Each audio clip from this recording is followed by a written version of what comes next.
मसूरी देहरादून विकास प्राधिकरण के खिलाफ धरना प्रदर्शन।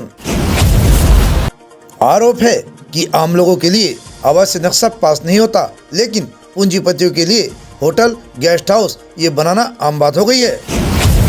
आरोप ये भी है कि विभाग में कर्मचारी समय पर नहीं होते या होते ही नहीं है। खबर विस्तार से। खबर जनपद देहरादून के मसूरी से है, जहां शिक्षित बेरोजगार संघ के प्रचार प्रसार प्रसचिव नितिन दत्त के नेतृत्व में मसूरी देहरादून विकास प्राधिकरण के कार्यालय में धरना प्रदर्शन किया गया, जिसमें मांग की गई कि आम लोगों के लिए आवासीय नक्शा पास नहीं होता, लेकिन पूंजीपतियों के लिए होटल और गेस्ट हाउस बनाना आम बात हो गई है। उन्होंने आरोप लगाया कि मसूरी देहरादून विकास प्राधिकरण के अधिकारी कार्यालय में मौजूद नहीं होते हैं, जिससे शहर की आम जनता को परेशानी का सामना करना पड़ता है। उत्तराखंड बेरोजगार संघ के प्रचार प्रसार सचिव नितिन दत्त ने कहा कि उनके द्वारा शहर की समस्याओं को लेकर कई बार ज्ञापन भी दिए जा चुके हैं, लेकिन अब तक उन पर कोई कार्रवाई नहीं की गई है। साथ ही भारतीय जनता पार्टी, कांग्रेस और पूंजीपतियों के कार्य विभाग द्वारा किए जा रहे हैं। इस मौके पर मोहन केंतुरा ने विभाग पर भ्रष्टाचार का आरोप लगाते हुए कहा कि उनके द्वारा पिछले 6 माह से विभाग के चक्कर काटे जा रहे हैं, लेकिन कभी अधिकारी नहीं मिलते तो कभी उन्हें दूसरी तारीख दी जाती है। ऊंची रसूख वालों के लिए तो कार्य हो रहे हैं, लेकिन गरीब और जरूरतमंद लोग आज भी विभाग के चक्कर काट रहे हैं। ये जो हमारे पूर्व में ज्ञापन दिए गए थे, ज्ञापनों को करीब 1 साल हो चुका है और मुझे लगता है कि मसूरी शहर के अंदर ही कम से कम 1000 पन्नों के ज्ञापन तो आज तक अन्य सर विभाग में पहुंच चुके हैं। हमारी ये मांग थी कि भाई कम से कम अगर आपके पास किसी प्रार्थना पत्र दिया है तो उसका निस्तारण तो कीजिए। गलत सही वो एक अलग चीज़ है।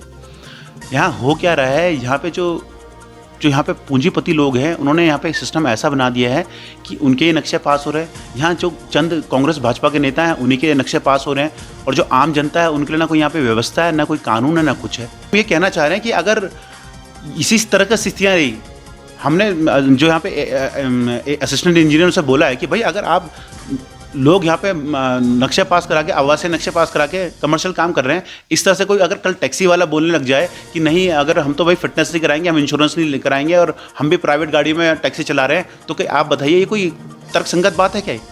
हमारा ये कहना है कि अगर यहाँ पे लोकल लोगों को अगर कोई यहाँ पे ना मकान बनाने की कोई सुविधा है, उनके नक्शे पास नहीं हो रहे, नक्शे पास उन लोगों के हो रहे हैं जिनको हम जानते तक नहीं मसूरी के अंदर, तो ये जो कार्रवाई जो बनाई गई नहीं है, इसमें स्थायी निवासी को मौका मिलेगा।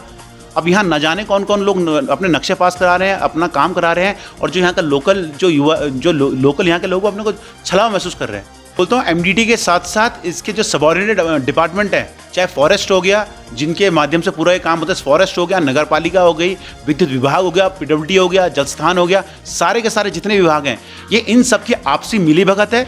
आपसी मिलीभगत के बगैर ऐसा नहीं हो सकता, क्योंकि एमडीटी तो लास्ट में अंत में जो है वो नक्शे को ऑथराइज करती है। ये सारा का सारा करप्शन जो है जड़ से चल रहा है, और इस करप्शन की वजह से हमारा पूरा शहर जो है वो बर्बाद हो चुका है। जंगल, नाले, खाले, रोडों के किनारे की सारी जगह लोगों कब्जाई जा चुकी है, अवैध रूप से खनन चल रहा है, पेड़ काटे जा रहे हैं, और सबसे बड़ी बात है हमारी संस्कृति जो हमारी शहर की है, जो हमारे यहाँ पे जो हमारे जंगल और ज़मीन की जो जिस लड़ाई को हमने आज तक लड़ा था, जिसके लिए उत्तराखंड बना था, उसका जो एक मकसद है वो खत्म होता जा रहा है। और अगर इस प्रदेश के अंदर, इस शहर के अंदर यहाँ पे लोकल युवा नहीं रहेगा, यहाँ का लोकल जो स्थानीय निवासी है, अगर उसको उसका अधिकार नहीं मिलेंगे, तो मैं आपसे पूछना चाहता हूँ, तो यहाँ अधिकार किसको मिलेंगे? जिन लोगों की, जिन बांग्लादेश और पाकिस्तान की बातें हमारी सरकारें करती हैं या किसी और अन्य माध्यम से सरकार ये बोलती है, तो उनसे भी पूछना चाहता हूँ कि अगर लोकल लोगों को यहाँ पे मकान की आवास की व्यवस्था नहीं मिलेगी, जो कि एक आदमी जो यहाँ पर आके 10-10, 15-15 हज़ार में नौकरी कर रहा है, 5 हज़ार कमरा किराया दे रहा है, उसके लिए क्या सरकार की व्यवस्था है कि यहाँ पे जो नेता लोग हमारे हैं वो अपने ही नक्शे पास कराने लगे में,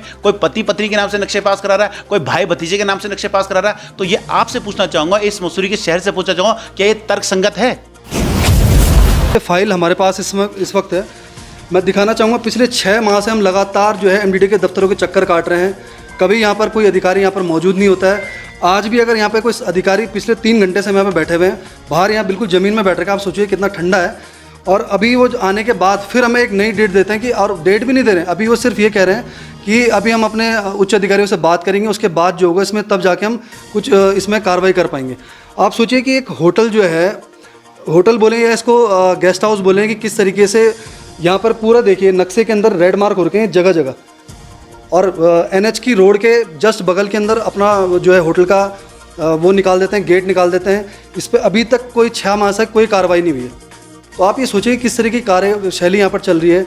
भ्रष्टाचार में तो साफ तौर पर बोलूँगा कि एमडीडीए का भ्रष्टाचार है। ये पूरी फाइल जो है हमें एमडीडीए ने खुद यहाँ पर दे रखी है और आज तक इसमें कोई कार्रवाई नहीं है, तो आप इसमें समझ सकते हैं। और हमने आज अपना इस तरीके से प्रोटेस्ट यहाँ पर किया है, जब तक हमें इसमें कोई सही ढंग का जवाब नहीं मिल जाता तब तक हम यहीं बैठे रहेंगे, यहाँ से हिलने वाले नहीं हैं। आश्वासन के नाम पर कुछ नहीं है, फिर एक नई तारीख की अभी 3-4 दिन बाद हम बताएंगे।